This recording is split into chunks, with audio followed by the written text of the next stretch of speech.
Boa noite, irmãos. Que a graça, a paz do nosso Senhor Jesus estejam presentes em cada vida aqui essa noite. Amém? Estamos vivendo há alguns dias de um conflito no Oriente Médio. E eu gostaria de pedir que os irmãos estejam orando pela paz, orando pelos israelenses e orando pelos palestinos. Eu tive a oportunidade de morar em Israel por 8 meses. E no tempo que eu vivi lá, já havia esse conflito. E o que a gente percebe é que a maioria dos israelenses, a maioria dos palestinos, são contra a violência e são a favor de uma coexistência.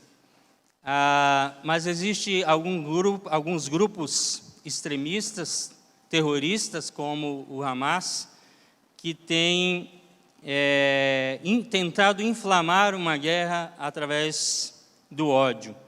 Por isso, oremos pela paz de Israel e da Palestina também. Hoje eu gostaria de compartilhar com os irmãos o texto de João, capítulo 4. A minha Bíblia é na versão NVI. E nós estaremos meditando essa noite sobre o encontro de Jesus com a mulher samaritana. João, o capítulo 4. E eu vou começar fazendo a leitura do verso 1 até o verso 4. João 4, de 1 a 4, diz assim: Os fariseus ouviram falar que Jesus estava fazendo e batizando mais discípulos do que João, embora não fosse Jesus quem batizasse, mas os seus discípulos. Quando o Senhor ficou sabendo disso, saiu da Judeia e voltou uma vez mais à Galileia. Era-lhe necessário passar por Samaria. Vamos orar? Pai, nós colocamos as nossas vidas nas suas mãos. Pai, que a Tua palavra seja iluminada e revelada, Senhor, aos nossos corações nessa noite. E que no momento da ministração da Tua palavra, o Teu Santo Espírito possa estar falando aos nossos corações, trazendo cura, Senhor, trazendo libertação, trazendo restauração, trazendo encontro verdadeiro contigo, trazendo salvação. A nossa oração é essa, no nome de Jesus. Amém. Queridos, é maravilhoso quando nós meditamos nos encontros de Jesus. Aprendemos muito quando Jesus encontra uma pessoa e os evangelhos relatam essas histórias, esses encontros transformadores de vida, e a gente tira aqui lições, verdades preciosas para as nossas vidas. Aqui tem um encontro de Jesus que o evangelista João narra no capítulo 4 com uma mulher samaritana. E para a gente entender bem esse texto, esse encontro, a gente precisa entender quem são os samaritanos.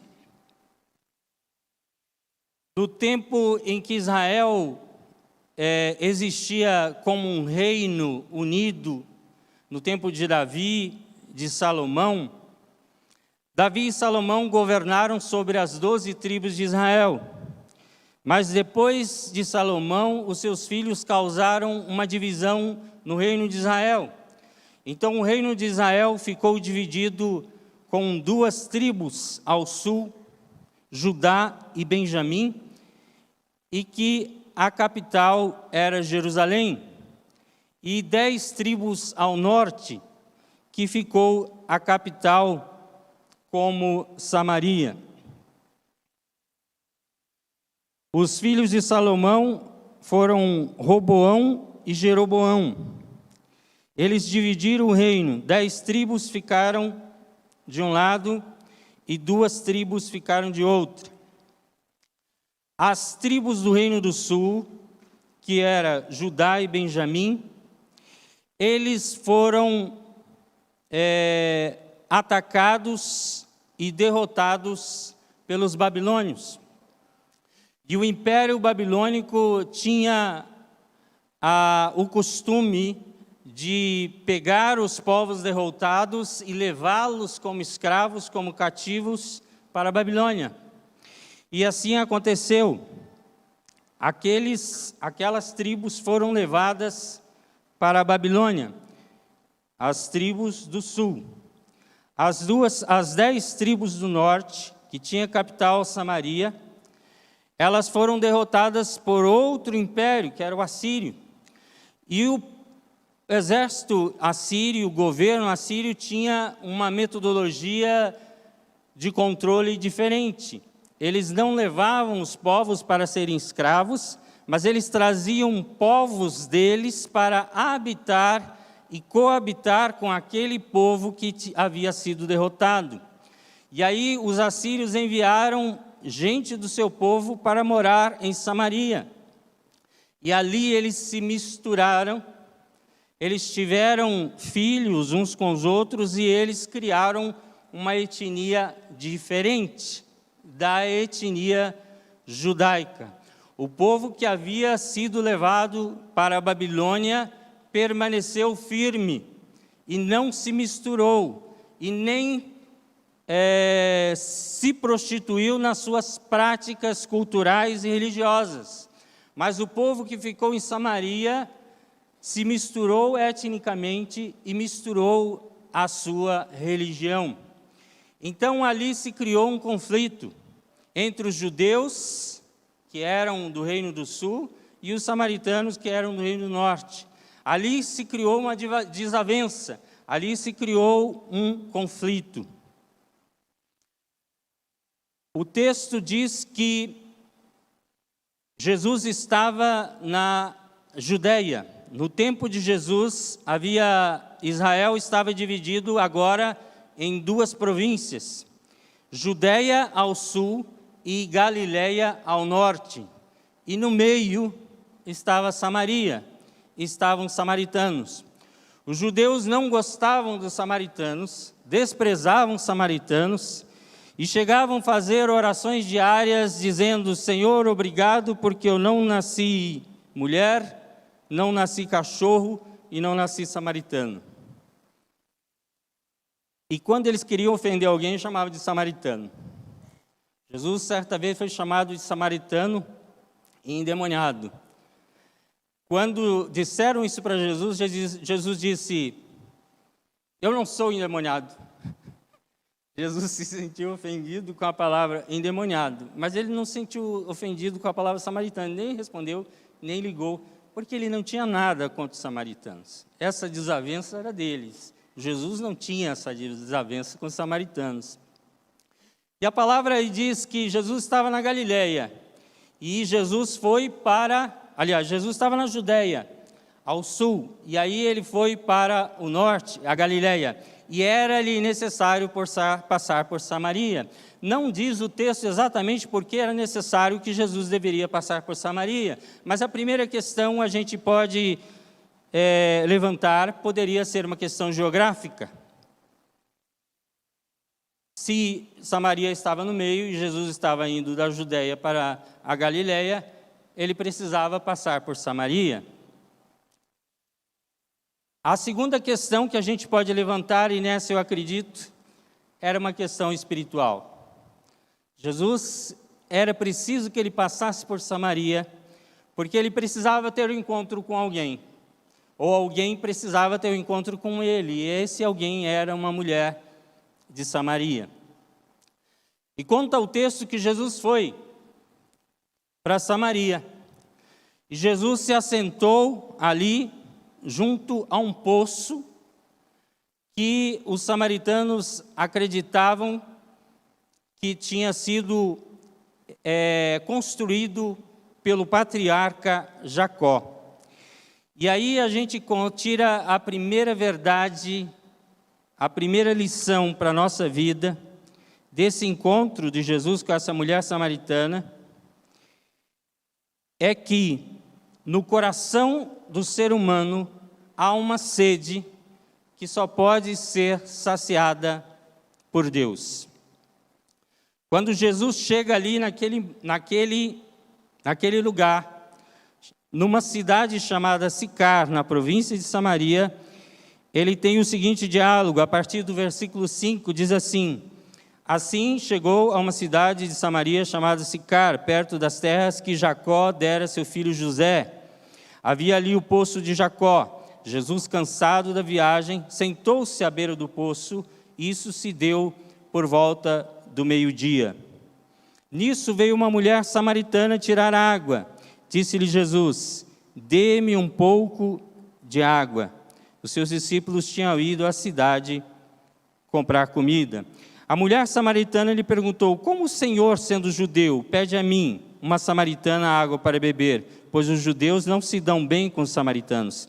Jesus lhe respondeu: se você conhecesse o dom de Deus e quem é que está te pedindo água, você lhe teria pedido e dele receberia água viva. Disse a mulher: o Senhor não tem como tirar a água e o poço é fundo. Onde pode conseguir essa água viva? Acaso o Senhor é maior do que o nosso pai Jacó, que nos deu o poço, do qual ele mesmo bebeu, bem como seus filhos e o seu gado? Jesus respondeu: quem beber desta água terá sede outra vez. Mas quem beber da água que eu lhe der, nunca mais terá sede. Ao contrário, a água que eu lhe der se tornará nele uma fonte de água a jorrar para a vida eterna. A mulher lhe disse: Senhor, dê-me dessa água, para que eu não tenha mais sede, nem precise voltar aqui para tirar. Ele lhe disse: vá, chame o seu marido e volte. Não tenho marido, respondeu ela. Disse-lhe Jesus: você falou corretamente, dizendo, não tem marido. O fato é que você já teve 5, e o homem com quem agora vive não é seu marido. O que você acabou de dizer é verdade. Jesus nos mostra como evangelizar, como pregar o evangelho de maneira eficaz. E ele chega provocando um diálogo a partir de uma coisa corriqueira, de algo que aquela mulher fazia todos os dias. Então ele chega conversando sobre água, ele pede um copo d'água, ele pede um pouco de água, e a mulher inicia ali um diálogo com ele, e ele fala da água da vida. Jesus usa aquele momento, aquela situação, para criar uma possibilidade dele ensinar algo profundo para aquela mulher e para as nossas vidas nessa noite.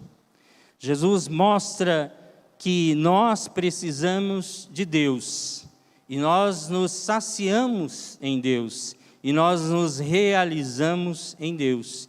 Assim como a gente tem sede de água e precisa beber da água, a nossa alma tem sede de Deus, do Deus vivo, o Criador dos céus e da terra, e nós só nos sentimos completos, nós só sentimos esse sentido de preenchimento, de realização, de satisfação, quando nós estamos conectados ao nosso Criador.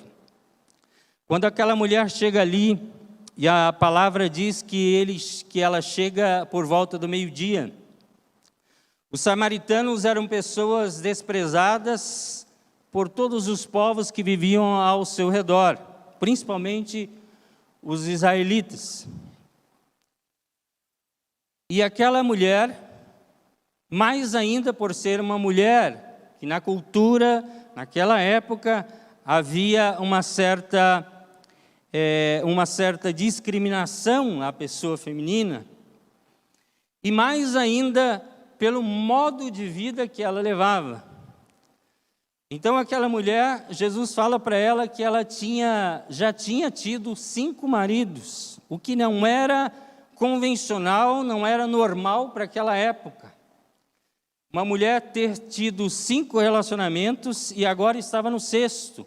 Tinha 5 maridos, teve 5 e estava com uma pessoa que oficialmente não era marido. E aí Jesus fala para ela: olha, me dá um pouco de água para beber. O texto é interessante que Jesus, ele chega e o texto diz que ele estava cansado e com sede. E ele mostra a humanidade de Jesus. Jesus era 100% humano e 100% Deus. E Jesus chega àquele poço e tem essa conversa com a mulher, e a mulher, quando chega, deve ter sentido muita surpresa em ver Jesus ali.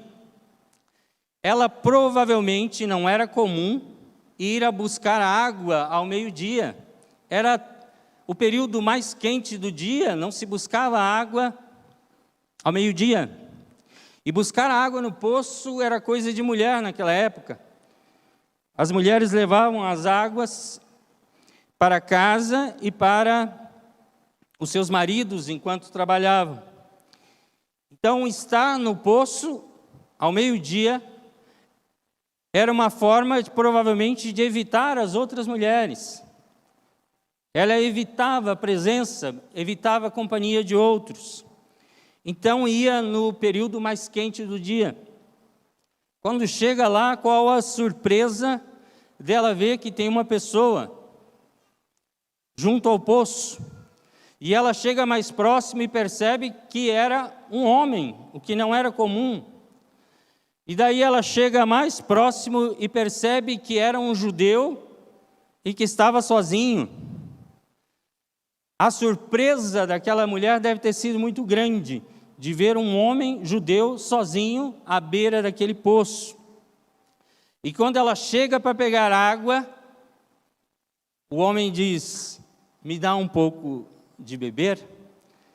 E aquela mulher, num contraste de surpresa com sarcasmo, ela olha para Jesus e fala: como assim? Você, judeu, me pedindo água? Acaso você tem aí um balde? Você vai compartilhar comigo? A religião de vocês não permite compartilhar copos, nem baldes, nem objetos, e nem falar com uma mulher, ainda mais samaritana. O que está acontecendo aqui? Por que você está pedindo a mim para beber? Por que você está conversando comigo? E ela levanta essa questão, provavelmente tentando mostrar para Jesus, ou tentando criar ali uma discórdia com Jesus, para ela demonstrar que eles não estavam numa condição inferior aos judeus. E aquela mulher, ela fala com Jesus, e Jesus fala assim: olha, se você soubesse quem está falando aqui com você, se você soubesse quem eu sou, é você que me pediria água, e eu te daria água viva. E aí aquela mulher fala: esse poço foi cavado pelo nosso patriarca Jacó. Há quantos? Já tem mais de 1000 anos esse poço, nunca seca. Essa água é viva. Essa água sacia a nossa sede todos os dias. Você é maior que nosso patriarca, que nosso pai Jacó? Para falar desse jeito? Que água viva é essa? Por um acaso, você está numa condição superior a Jacó?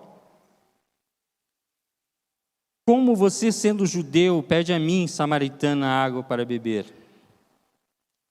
A mulher disse no versículo 11, o Senhor não tem com que tirar a água, e o poço é fundo. Onde pode conseguir essa água viva? Acaso o Senhor é maior do que o nosso pai Jacó, que nos deu o poço, do qual ele mesmo bebeu, bem como seus filhos e seu gado? Jesus respondeu: quem beber dessa água terá sede outra vez, mas quem beber da água que eu lhe der, nunca mais terá sede. Ao contrário, a água que eu lhe der se tornará nele uma fonte de água a jorrar para a vida eterna. O que Jesus está dizendo aqui é que ele tem uma água diferente. O que Jesus está dizendo é que aquela mulher, ela tinha uma sede diferente. Jesus está entrando aqui num debate existencial. Jesus não está falando daquela água física que está ali dentro daquele poço ou dentro daquela fonte. Jesus está dizendo, olha, se você soubesse o dom de Deus, se você conhecesse o presente que eu tenho para você, é você que me pediria. E eu te daria não essa água, não estou dizendo dessa água física, não estou dizendo dessa água que você toma, sacia e algumas horas depois você volta a ter sede.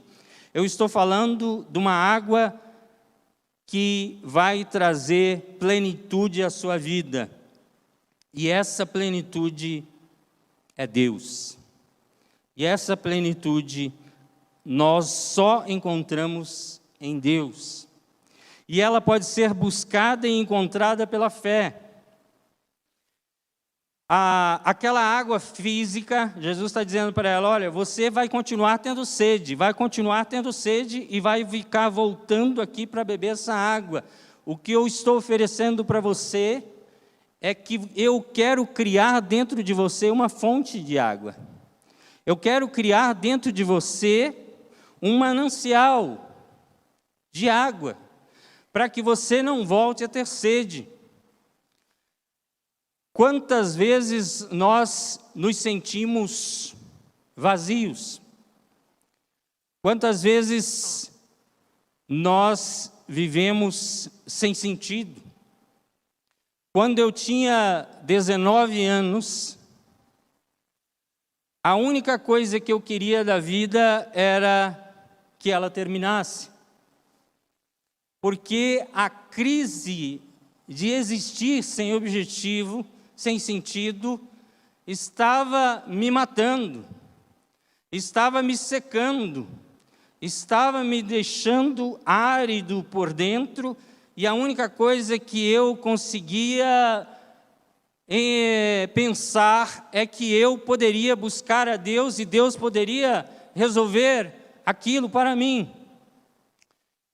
Em determinado momento eu ajoelhei no meu quarto e eu não frequentava uma igreja, uma religião, mas eu ajoelhei porque eu tinha aprendido a ter fé com os meus pais.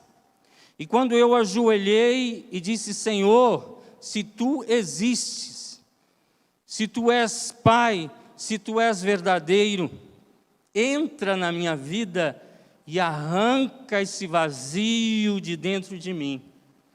Porque eu não quero continuar existindo sem objetivo. Eu não quero continuar existindo sem ter paz. Eu não quero continuar convivendo com esse vazio, que sabe que está faltando algo e não sabe o que é. Aquela mulher estava vivendo isso, porque ela buscava em relacionamentos humanos o que só Deus poderia preencher na vida dela. E ela buscava de relacionamento em relacionamento algo que pudesse se satisfazer ou se preencher, mas ela não sabia que verdadeiramente o que ela precisava e unicamente e suficientemente o que ela precisava era de Jesus. Era de Jesus na vida dela. O que ela precisava era ter esse encontro com Jesus e pela fé crer em Jesus, porque Jesus daria a ela um manancial do Espírito. O Espírito Santo seria derramado sobre a vida dela e ela encontraria sentido e satisfação e completude na vida. Não que depois disso ela estaria livre de dificuldades e de problemas, mas a satisfação de viver com Deus, de achegar-se a Deus, de sentir a Deus era muito maior e sempre será muito maior do que as dificuldades que enfrentamos na vida. A satisfação de encontrar a Deus, porque nós fomos criados para ter comunhão com Deus. O ser humano foi criado em comunhão com Deus. E ele só é feliz, ele só está pleno se ele tiver comunhão com Deus. Não adianta buscar em outras fontes. Não adianta buscar em relacionamentos afetivos, não adianta buscar em drogas, não adianta buscar em religiosidades, em rituais, não adianta buscar na satisfação temporal, não adianta buscar, porque tudo isso passa, e a alegria que você sente é passageira e você volta a ficar vazio novamente. Quando nós nos encontramos com Deus e nos preenchemos com Deus, é uma sede que se estanca, porque nós nos sentimos plenificados naquele com o qual nós fomos criados para ter comunhão. O Evangelho nada mais é do que esse reconciliar da alma humana com o Deus Criador dos céus e da terra. Quando Jesus diz para ela dessa sede no coração que pode ser saciada por Deus, ela diz: Senhor, versículo 15, dê-me então dessa água para que eu não tenha mais sede. Aí Jesus diz para ela: vá, chama o seu marido e volte. E ela diz: eu não tenho marido. Jesus falou: disseste bem, porque já teve 5 e o que tem agora não é teu marido.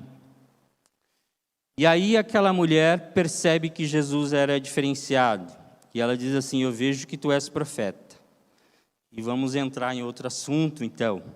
Quando ela percebe que Jesus não era uma pessoa comum, que Jesus sabia tudo sobre a vida dela, que ela estava nua e sua vida descortinada completamente diante de Jesus, ela fala: Senhor, vejo que és profeta. E aqui nós aprendemos uma segunda lição preciosíssima para as nossas vidas, que Deus pode ser encontrado em qualquer lugar. Ela vai perguntar para Jesus: onde que eu encontro esse Deus? Onde que Ele está? Onde que é o lugar? Qual é o lugar? Aonde? Onde que eu devo ir para adorar esse Deus? Para ter esse encontro com esse Deus? Olha aí o versículo 19. Disse a mulher: Senhor, vejo que é profeta. Nossos antepassados adoraram neste monte, mas vocês, judeus, dizem que Jerusalém é o lugar onde se deve adorar. Jesus declarou: creia em mim, mulher, está próxima a hora em que vocês não adorarão o Pai nem neste monte, nem em Jerusalém. Vocês, samaritanos, adoram o que não conhecem, nós adoramos o que conhecemos, pois a salvação vem dos judeus. No entanto, está chegando a hora, e de fato já chegou, em que os verdadeiros adoradores adorarão o Pai em espírito e em verdade. São estes os adoradores que o Pai procura. Deus é espírito, e é necessário que os seus adoradores o adorem em espírito e em verdade. Disse a mulher: eu sei que o Messias, chamado Cristo, que está para vir, quando ele vier, explicará tudo para nós. Então Jesus declarou: eu sou o Messias, eu que estou falando com você.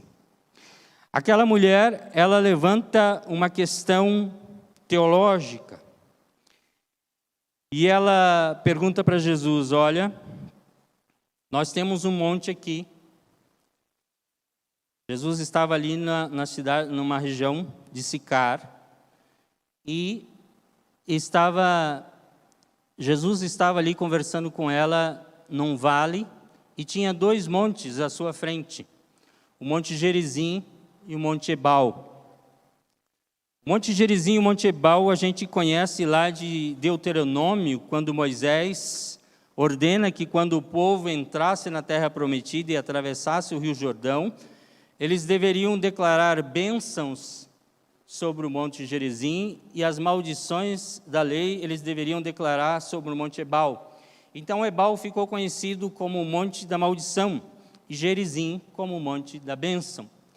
E Gerizim também era um monte que os samaritanos acreditavam que tinha sido o local aonde Abraão tinha sido solicitado por Deus, provocado por Deus para sacrificar o seu filho Isaque, o que não aconteceu. Os samaritanos acreditavam que tudo tinha acontecido nesse monte, Gerizim. E Gênesis diz, o texto de Gênesis diz que o monte onde aconteceu de Deus pedir para Abraão apresentar e sacrificar o seu filho era o Monte Moriá.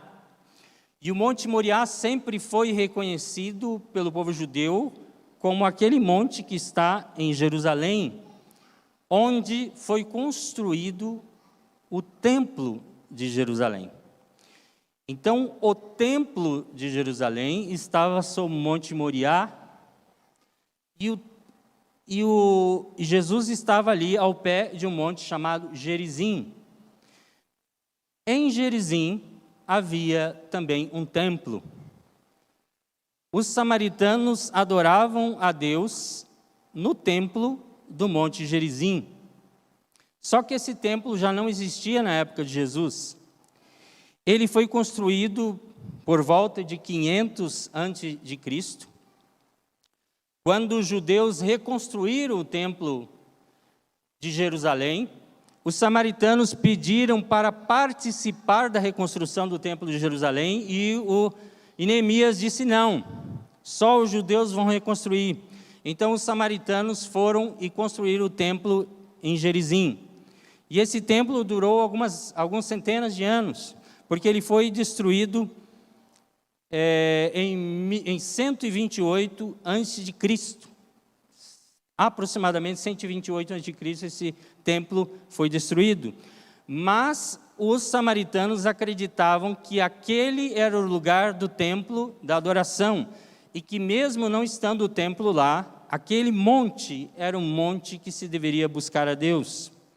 Os judeus, por outro lado, acreditavam que Deus estava no templo de Jerusalém. O que Jesus disse para ela, no versículo 22, creia em mim, mulher, está próxima a hora em que vocês não adorarão o Pai, nem neste monte de Gerizim, nem em Jerusalém. E no versículo 23, no entanto, está chegando a hora, e de fato já chegou, em que os verdadeiros adoradores adorarão o Pai em espírito e em verdade. Eu acho interessantíssima a expressão que Jesus usa quando ele fala, está chegando a hora e já chegou. Está chegando a hora e já chegou, mostra que está acontecendo uma transição. Está chegando a hora e já chegou, significa que naquele período estava acontecendo algo novo, que estava acontecendo uma transição. E Jesus fala, olha, não vai ser mais nem aqui, nem lá, porque não importa o lugar, aonde você buscar a Deus, você vai encontrar. Mas Deus tem um endereço fixo em Jerusalém, no templo. Deus colocou o seu nome ali, Deus colocou o seu endereço ali. Quando as pessoas quisessem buscar a Deus, era só ir ao templo em Jerusalém que encontrariam a presença de Deus lá. Jesus está dizendo, não está negando isso, mas Jesus está dizendo que isso estava mudando. Que não seria mais num lugar específico que Deus estaria. Que Deus não está lá e nem lá. Deus está aqui. Onde está Deus para que eu o adore? Aqui. É no coração. O que Jesus está dizendo é no interior, é no coração. Se um coração contrito buscar a Deus, o encontrará. Não importa o lugar. Não é o lugar, não é a cerimônia, não é o ritual, não é a denominação, não é a religião, não é a forma, é a essência, não é a exterioridade, é a interioridade, não é de fora para dentro, é de dentro para fora, porque o Espírito de Deus vai habitar em cada um daquele que crê. E aquele que crê vai ter dentro de si uma fonte que vai jorrar de dentro para fora. Não é algo que você vai ter que ficar buscando para se preencher, mas é algo que você vai estar transbordante. Não significa que nós não devemos buscar a Deus coletivamente, não significa que nós não devemos buscar a Deus no nosso lugar secreto, não significa que nós não devemos buscar a Deus no templo, não significa que nós não podemos buscar a Deus juntos, mas não é a respeito de lugar, é a respeito do coração. Deus não está preocupado com o lugar, Deus está preocupado com o coração. Não é porque você está em determinado lugar, Deus vai estar com você ali, mas Deus vai estar ali porque você se colocou na condição de recebê-lo. É porque você abriu o seu coração para Jesus. E quando você abre o coração por meio da fé e recebe o Espírito de Deus em você, você se torna um templo vivo. Você se torna o santuário. Você se torna aquele que leva a vida. Não somente aquele que recebe, mas aquele que leva. E nós aprendemos uma terceira lição preciosíssima, que diz o seguinte: Deus quer usar as nossas vidas para alcançar outras pessoas. Vamos retornar. Primeira lição. Há uma sede no coração humano que só pode ser saciada por Deus. Deus pode ser encontrado em qualquer lugar, porque Deus não resiste a um coração arrependido, contrito, sedento e humilde. Terceiro lugar, Deus quer usar as nossas vidas para alcançar outros. O que Jesus está agora a dizer aos seus discípulos é que não era só para eles. O Evangelho não estava restrito à cultura deles, não estava restrito à nação de Israel, que eles precisavam proclamar o Evangelho a toda e qualquer criatura, e era por isso que Jesus estava numa cidade samaritana, conversando com uma mulher samaritana, que era considerado estrangeiro para os judeus daquela época. Versículo 27 em diante diz assim: naquele momento seus discípulos voltaram e ficaram surpresos ao encontrá-lo conversando com uma mulher. Mas ninguém perguntou: o que queres saber? Ou por que estar conversando com ela? Então, deixando seu cântaro, a mulher voltou à cidade e disse ao povo: venham ver um homem que me disse tudo o que eu tenho feito. Será que ele não é o Cristo? Então saíram da cidade e foram para onde ele estava.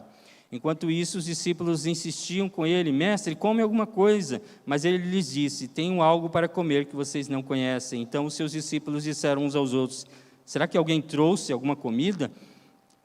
Disse Jesus: a minha comida é fazer a vontade daquele que me enviou e concluir a sua obra. Vocês não dizem: daqui a 4 meses haverá colheita? Eu digo a vocês: abram os olhos e vejam os campos. Eles estão maduros para a colheita.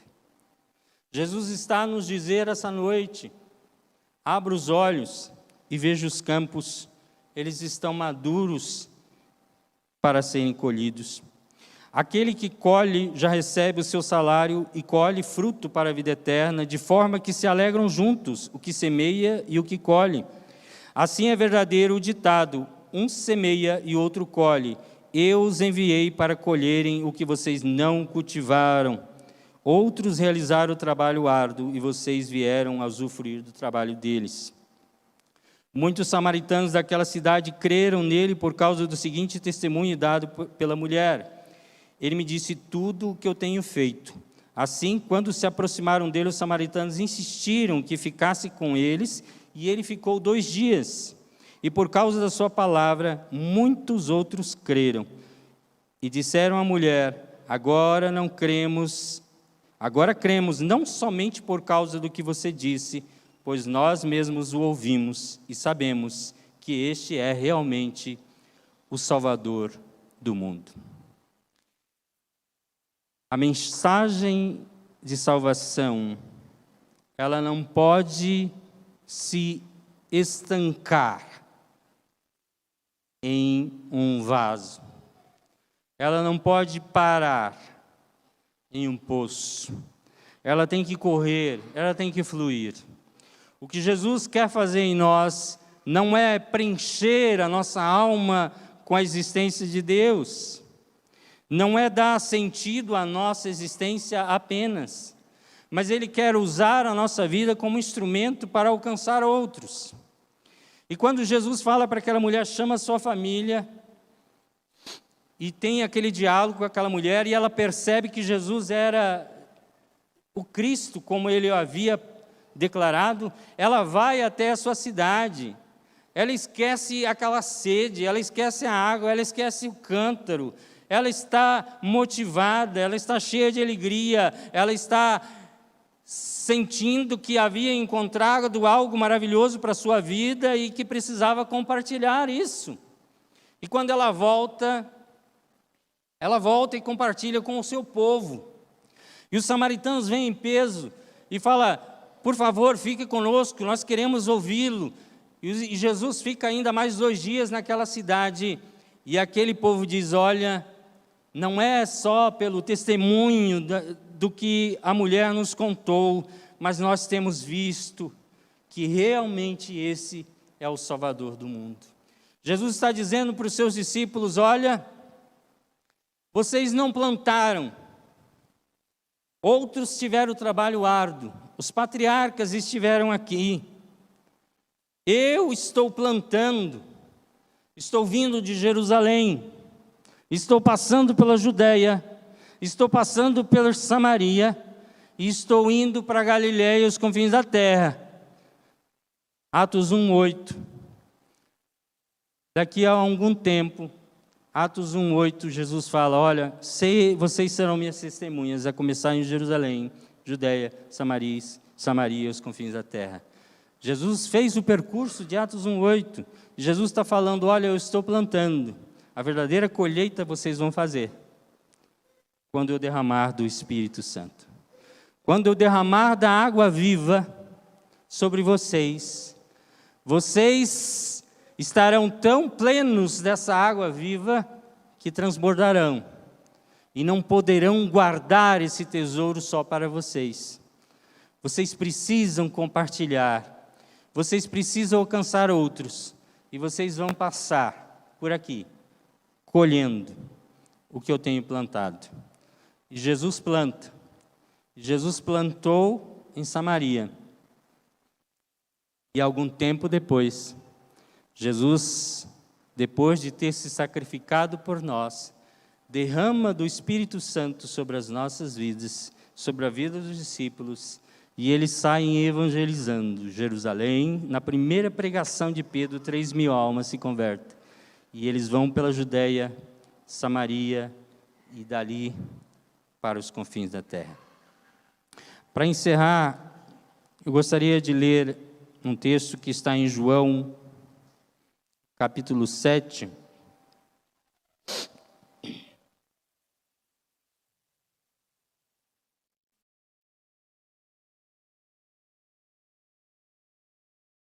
Versículo 37, João 7:37.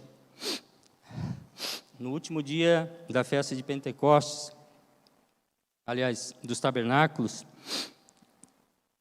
versículo 37, no último e mais importante dia da festa, Jesus levantou-se e disse em alta voz: se alguém tem sede, venha a mim e beba. Quem crer em mim, como diz a Escritura, do seu interior fluirão rios de água viva. Ele estava se referindo ao Espírito, que mais tarde receberiam os que nele crescem.